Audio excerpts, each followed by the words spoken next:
What is up, YouTube?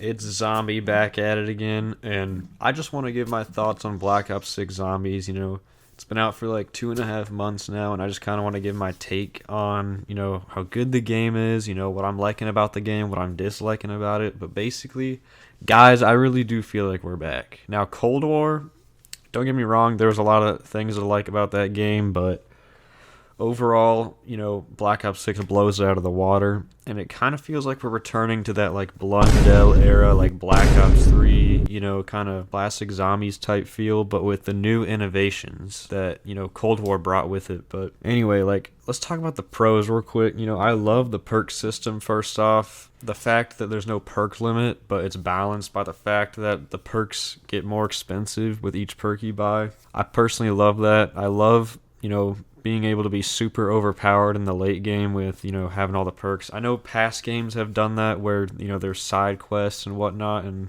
just things you could do to get extra perks, but I like how just standard and vanilla it is in this game. It's not some fetch quest to get a few extra perks or whatnot. You just go with a you just kind of progress through the game, and you'll get more perks as you go, and I like that. Now, another thing I really like about this game so far is the wonder weapons, bro.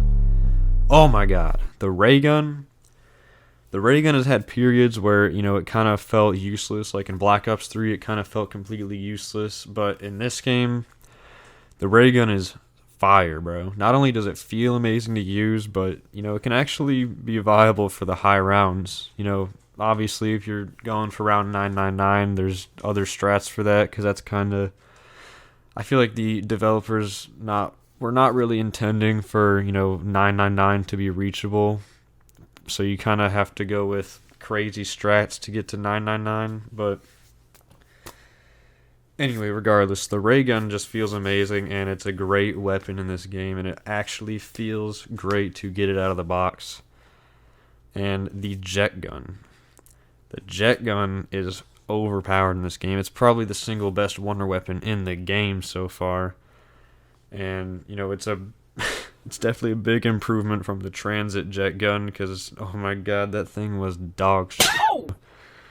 But anyway, the beam smasher, bro, from Terminus. Now, it was a lot cooler when the game first came out. It's kind of not as cool to use now, just because it's obviously not as overpowered as the swords from Citadel or the jet gun from Liberty Falls, but it's still a fun thing to use, and it's a really cool concept for a wonder weapon. It can stun enemies, or I guess slow them down, while also increasing the DPS of the primary attack of the weapon. It's pretty freaking cool, and very creative wonder weapon in my opinion.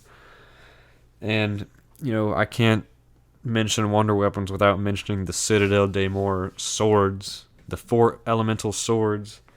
Now, I personally have really only used 2 of them, but so far, oh my god, they're a lot of fun. It's just like, using the bows in Der Eisendrache or the staves and Origins. We're back to that sort of deal where, there's fun quests to build 4 different elemental weapons, and it's just, they're so much fun to use.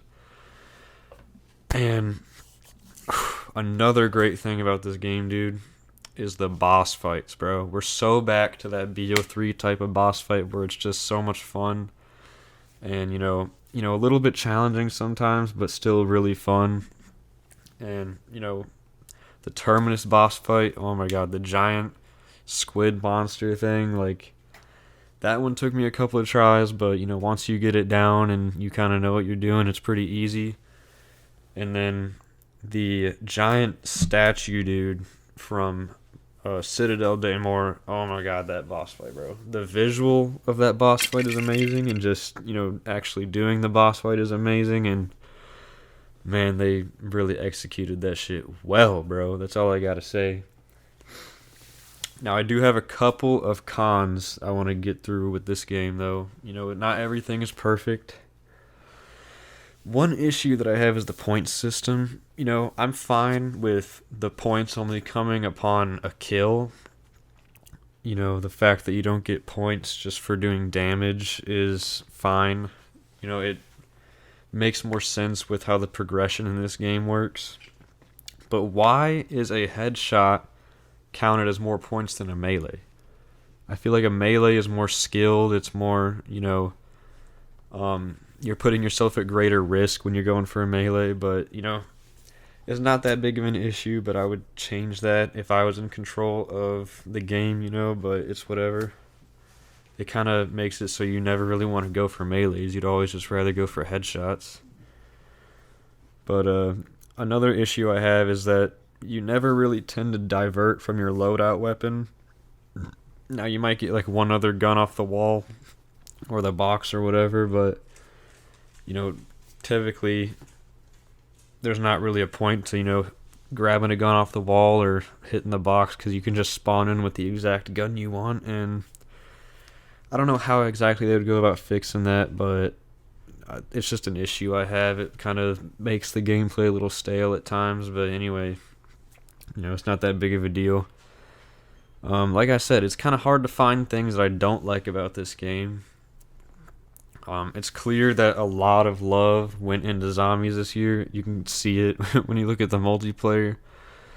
It kind of feels like zombies got all of the love and multiplayer got the short end of the stick. But yeah, that's basically my review on Black Ops 6 Zombies thus far. We're only one DLC into the life cycle, and apparently there's supposed to be like 3 or 4 more, and I'm excited, man. It really feels like we're back to that Blundell era. I'm not gonna lie. I don't think there's nearly as much hype as back then, because oh my god, bro, the Z house and just all that was crazy. But like, I really do feel like we're back in terms of quality of the design of the maps and whatnot and the Easter eggs. But like, yeah, thank you so much for watching. Keep your eye out for more videos and stuff soon. So thank y'all for watching.